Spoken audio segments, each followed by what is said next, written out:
Bugün 30 Ağustos 2014 Zafer Bayramımız. Oğlum da zaferden zafere koşuyor. Tırman aslanım. Kocatepe'ye tırmanıyor vallahi.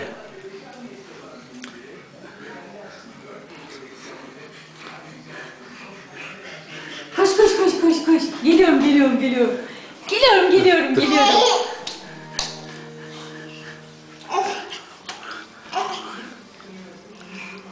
Tırman koçum.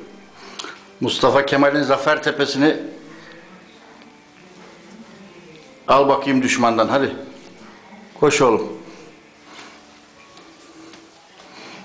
30 Ağustos'ta Zafer Tepe'ye tırmanıyor oğlum. Yok, senin tırnağın mı oldu?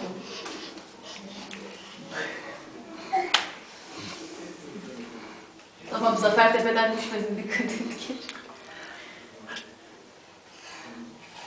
Geliyorum geliyorum geliyorum. Neredesin sen? Çabuk geliyorum. Geldim geldim geldim.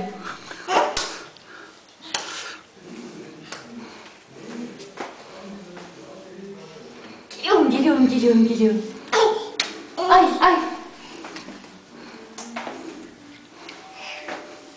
Bitirdi oğlum. Ha, bitmedi, dur bakayım. Şimdi öbürüne devam. O ne anneciğim? Ne o? Yaprak yaprak. Getir anneciğim. Yetmez. Pis.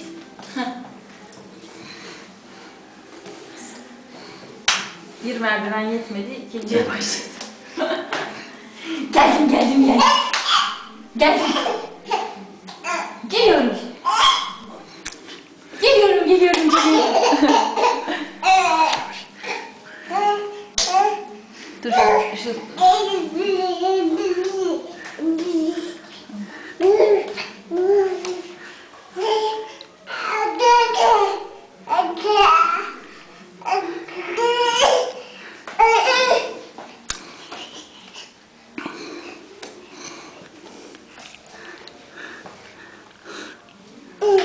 Yoruldu.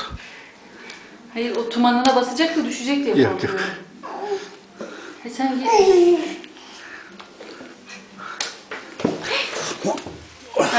Ya ben diyorum. Ben dedim. Bir şey olmadı, bir şey olmadı. Hadi, Hoppa. Hadi kalk kalk. Hop, hop kalktık. Hoppa. Ufak bir kaza. Kocatepe'ye çıkarken. Ama o dumanlı çocuğun baksana. Evet. Takıldı ayağa.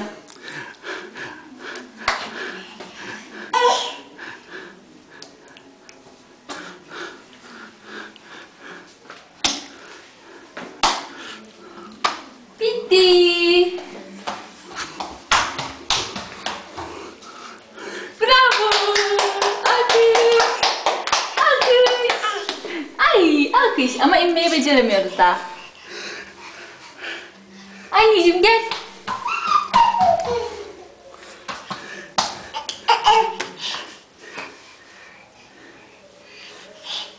Annem. Alkış yap, alkış. Hoppa. Yani oradan bodozlama öyle inersen olmaz tabi. Tamam, hadi kapatıyoruz artık. İniyoruz. Vay vay. Tekrar söyleyelim. Bugün 30 Ağustos 2014 Zafer Bayramı.